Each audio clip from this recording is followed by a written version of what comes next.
Hello and welcome to another beautiful episode of Fadi's world. അപ്പൊ ഇന്നലെ നമ്മുടെ ബിഗ് ബോസ് ഹൗസിൽ എന്തൊക്കെയാണ് സംഭവിച്ചതെന്ന് നമുക്കൊന്ന് നോക്കിയാലോ. അതിനു മുന്നേ എന്റെ ചാനൽ ആദ്യമായിട്ട് കാണുന്ന ആരെങ്കിലും ഉണ്ടെങ്കിൽ ഒന്ന് സബ്സ്ക്രൈബ് ചെയ്ത് സപ്പോർട്ട് ചെയ്തേക്കണേ.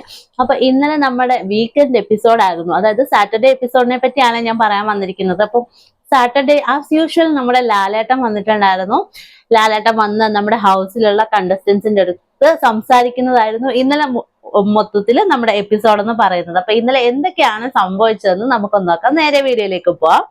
അപ്പൊ ആദ്യം തന്നെ ലാലേട്ടൻ വന്നതിന് ശേഷം ഡിസ്കസ് ചെയ്ത ഒരു കാര്യം നമ്മുടെ അനുമോളുടെയും ജിസേലിന്റെയും ഇഷ്യൂ ആയിരുന്നു. അതായത് ജിസേൽ ഇപ്പോഴും സാധനങ്ങൾ വെച്ചിട്ടുണ്ടോ എന്നുള്ള കാര്യങ്ങളൊക്കെ ആയിരുന്നു. അതായത് ജിസേൽ പറഞ്ഞത് ജിസേലിന് എന്തോ ഒരു ഫേസിന് അലർജി ഉണ്ട്, അപ്പൊ അതുകൊണ്ട് തിരിച്ചു കൊടുക്കാൻ പറഞ്ഞ സാധനങ്ങളിൽ ടിഷ്യൂ മാത്രം എടുത്ത് മാറ്റി വെച്ചിരുന്നു എന്ന് ജിസേൽ പറഞ്ഞു. പക്ഷെ ഇപ്പൊ ഒരു പെർഫ്യൂമും ഒന്നും കാണുന്നില്ല എന്ന് പറഞ്ഞത് ആരാണ് എടുത്തത്, അനുമോളാണ് എടുത്തത് എന്നുള്ള രീതിയിലാണ് ജിസേൽ പറഞ്ഞുകൊണ്ടിരുന്നത്. പക്ഷെ അനുമോൾ പറഞ്ഞു അത് ഞാൻ എടുത്തിട്ടില്ല എന്ന്. അപ്പൊ ലാലേട്ടൻ ഒരു വീഡിയോ ക്ലിപ്പിൽ കാണിച്ചു. അതായത് ബിഗ് ബോസിന്റെ ആൾക്കാർ വന്ന് ജിസേലിന്റെ കബോർഡ് തപ്പിയിട്ട് അവിടുന്ന് പെർഫ്യൂമും ഈ വൈബ്സും ഒക്കെ എടുത്തോണ്ട് പോയിട്ടുണ്ടായിരുന്നു. അപ്പൊ ബിഗ് ബോസ് തന്നെയാണ് ആളുകളെ വിട്ട് ഈ സാധനങ്ങളൊക്കെ തിരിച്ചെടുപ്പിച്ചത്. പിന്നെ അനുമോളെ നമ്മുടെ എല്ലാവരും കുറ്റങ്ങളൊക്കെ പറയുന്നുണ്ടായിരുന്നു, ജിസേലിന്റെ പിന്നാലെ ഇങ്ങനെ നടന്ന ഓരോന്നും ചെക്ക് ചെയ്യുന്നതിന്. പക്ഷേ നമ്മുടെ ലാലേട്ടൻ അനുമോളെ കൺഗ്രാറ്റുലേറ്റ് ചെയ്തു, അപ്രിഷിയേറ്റ് ചെയ്തു. വേറൊന്നിനല്ല, ബിഗ് ബോസ് പറഞ്ഞ കാര്യം വീണ്ടും വീണ്ടും ജിസേൽ ചെയ്യുമ്പോൾ ബിഗ് ബോസ് വീണ്ടും വീണ്ടും വാണിംഗ് കൊടുക്കരുന്നു. അപ്പൊ ആ വാണിംഗ് കൊടുത്തോണ്ട് ജിസേലിനെ ഒരു CID പോലെ പിറകെ നടന്ന് എല്ലാം അന്വേഷിച്ച് കണ്ടെത്തുന്നതിന് ലാലേട്ടൻ അനുമോളെ ഒന്ന് അപ്രിഷിയേറ്റ് ചെയ്യുകയുണ്ടായിരുന്നു. അതിനുശേഷം അനുമോളുടെ അടുത്ത് കുറച്ച് കാര്യങ്ങൾ ചോദിച്ചു. അനുമോള് ബോയ്സിനെ മൊണ്ണ എന്ന് വിളിച്ചോ, കഴിവില്ലാത്തവർ എന്ന് വിളിച്ചോ, അതുപോലെ എല്ലാവരും ജിസേലിന്റെ ബോയ് ഫ്രണ്ട് ആണ് എന്ന് പറഞ്ഞോ എന്നൊക്കെ ചോദിച്ചു. അനുമോളത് സമ്മതിച്ചു. എങ്കിലും ഹൗസിലെ മറ്റുള്ളവർക്ക് കാണാൻ വേണ്ടിയിട്ട് ആ വീഡിയോ ഒന്ന് പ്ലേ ചെയ്തിരുന്നു. ആ വീഡിയോയിൽ അനുമോള് നമ്മുടെ ശൈത്യയുടെ അടുത്ത് പറയുകയാണ്, എന്താണുങ്ങളാണ് ഇത്, എല്ലാവരും മൊണ്ണകളാണ്, ഒരു പെണ്ണിനെ കണ്ട ഇങ്ങനെ പോകുമോ, എല്ലാവരും ജിസേലിന്റെ ബോയ് ഫ്രണ്ട് ആണ്, ആ അഭിലാഷ് ഒഴിച്ച് എന്നുള്ളൊരു വീഡിയോ ക്ലിപ്പിംഗ് നമ്മളെ കാണിച്ചിട്ടുണ്ടായിരുന്നു. നമ്മൾ ഓൾറെഡി എപ്പിസോഡിൽ കണ്ടതാണ്. ഹൗസിലുള്ളവർക്ക് കാണാൻ വേണ്ടിയിട്ട് ലാലേട്ടൻ അതൊന്നുകൂടി ഒന്ന് കാണിച്ചു. അപ്പൊ അത് വീഡിയോയ്ക്ക് ശേഷം നമ്മുടെ ലാലേട്ടൻ അഭിലാഷിനെ ഒന്ന് കൺഗ്രാറ്റുലേറ്റ് ചെയ്തു, കാരണം ആ മൊണ്ണക്കൂട്ടത്തിൽ പെടാത്തത് കൊണ്ട്. അപ്പൊ അതിനെ പറ്റി ചോദിച്ചപ്പോൾ നമ്മുടെ അനീഷും അക്ബറും ഒക്കെ എതിർത്ത് പറഞ്ഞു. ലാലേട്ടന്റെ മുന്നിൽ വെച്ച് അനുമോൾ അങ്ങനെ പറഞ്ഞത് തെറ്റാണെന്നുള്ള രീതിയിൽ പറയുന്നുണ്ടായിരുന്നു. അതിനുശേഷം ഇന്നലെ മേജറായിട്ട് നമ്മുടെ അനുമോളുടെ കംപ്ലൈന്റ്സ് തന്നെയായിരുന്നു കേട്ടോ. കലാഭവൻ സരിക അനുമോളെ പറ്റി പറഞ്ഞു. ആദ്യം അനുമോള് എന്റെ ടീം ആയിരുന്നു, എന്നെ വീക്കെൻഡ് അതായത് മിഡ് വീക്ക് എവിഷനിൽ കലാഭവൻ സരിക വന്നപ്പോൾ ഹെൽപ്പ് ചെയ്യാനായിട്ട് രണ്ടാമത് ഒന്ന് ഷഫിൾ ചെയ്ത സമയത്ത് അനുമോളായിരുന്നു കലാഭവൻ സരികയുടെ ടീം. എന്നിട്ട് ഒരു കണ്ടസ്റ്റൻസ് പങ്കെടുക്കേണ്ട ടാസ്കിൽ അനുമോള് അനീഷിനെ പ്രോത്സാഹിപ്പിച്ചു എന്നുള്ള രീതിയിൽ കലാഭവൻ സരികയും ഒരു കംപ്ലൈന്റ് നമ്മുടെ അനുമോളെ പറ്റി പറയുന്നുണ്ടായിരുന്നു.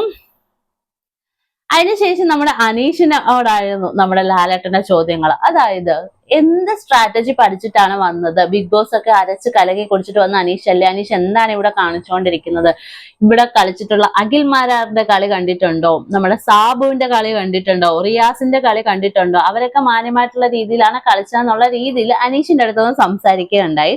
അതിനുശേഷം അവിടെ വളരെ മനോഹരമായിട്ടുള്ള ടാസ്ക് ലാലേട്ടൻ നൽകുന്നുണ്ടായിരുന്നു. വേറൊന്നുമല്ല, കണ്ടസ്റ്റൻസിന്റെ എല്ലാം ഫോട്ടോ വെച്ചിട്ടുള്ള ഒരു ബോർഡ് കൊണ്ടുവന്നു. എന്നിട്ട് ഓരോ മത്സരാർത്ഥികളും മുന്നിൽ വന്ന് നിന്നിട്ട് ഈ ലാസ്റ്റ് വീക്ക് ഏറ്റവും മികച്ചു നിന്നത് എന്ന് തോന്നുന്നത് ആരെയാണെന്നുള്ള അവരുടെ നേരെ സ്റ്റാർ ഒട്ടിക്കുക എന്നതായിരുന്നു ടാസ്ക്. അപ്പൊ ഏറ്റവും കൂടുതൽ സ്റ്റാർ കിട്ടിയത് നമ്മുടെ ജിസേലിനാണ്.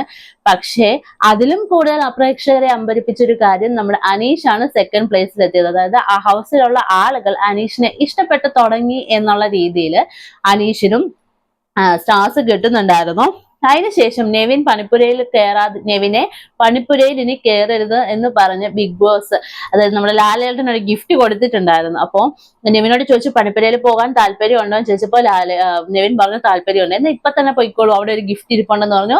നമ്മുടെ നെവിൻ അവിടേക്ക് ചാടി ചെന്നപ്പോഴത്തെ ഒരു പട്ടി ഒടിക്കുന്ന സൗണ്ട് കേട്ടിട്ട് നെവിൻ പേടിച്ച് പുറത്തിറങ്ങി. അത് വേറെ ആരും അല്ലായിരുന്നു, ലാസ്റ്റ് വീക്കെൻഡിൽ നമ്മളെ കാണിച്ചെന്ന് നമ്മുടെ സ്പൈക്കുട്ടനാണ് കേട്ടോ. അപ്പൊ സ്പൈക്കുട്ടനെ നമ്മുടെ വീട്ടിലെ എല്ലാവർക്കും ഇൻട്രൊഡ്യൂസ് ചെയ്ത് കൊടുത്തിട്ട് ലാലേട്ടൻ പ്രത്യേകം പറഞ്ഞു എപ്പോ വേണമെങ്കിലും സ്പൈക്കുട്ടൻ ഇവിടെ വരും, നിങ്ങളെയൊക്കെ വാച്ച് ചെയ്യും, അതുകൊണ്ട് ആരും സ്പൈക്കുട്ടനെ തൊടരുത്, ഷോക്ക് അടിക്കും എന്നുള്ളതൊക്കെ പറഞ്ഞിട്ടുണ്ടായിരുന്നു. പിന്നെ വീക്കെൻഡ് എപ്പിസോഡിന്റെ മെയിൻ ഉദ്ദേശം എന്ന് പറയുന്നത് തന്നെ എവിക്ഷൻ ആണല്ലോ. അപ്പൊ ഇന്നലെ സാറ്റർഡേ എവിക്ഷൻ ഉണ്ടായിരുന്നു. ഇന്നലെ നമ്മൾ പുറത്തു പോയത് RJ ബിൻസി ആയിരുന്നു. ബിൻസി അത് ഒട്ടും എക്സ്പെക്ട് ചെയ്തില്ല. ബിൻസി മാത്രമല്ല, പ്രേക്ഷകരാണ് വോട്ട് ചെയ്തെങ്കിലും ചിലപ്പോൾ മറ്റുള്ള പ്രേക്ഷകരും എക്സ്പെക്ട് ചെയ്തില്ല. അതിലുള്ള മറ്റു കണ്ടസ്റ്റൻസും അത് എക്സ്പെക്ട് ചെയ്തിട്ടുണ്ടായിരുന്നില്ല. ബിൻസിയാണ് പുറത്തു പോയത്. നമ്മുടെ ശരത്തൊക്കെ ഭയങ്കരമായിട്ട് ഇമോഷണലായി. അങ്ങനെ നമ്മുടെ ബിൻസി ഔട്ട് ആയിക്കൊണ്ടാണ് സാറ്റർഡേ എപ്പിസോഡ് അവസാനിച്ചിരിക്കുന്നത്. അപ്പൊ എപ്പിസോഡ് കാണാത്ത ആരെങ്കിലും ഉണ്ടെങ്കിൽ ജിയോ ഹോട്ട്സ്റ്റാറിൽ പോയി കണ്ടു നോക്കുക.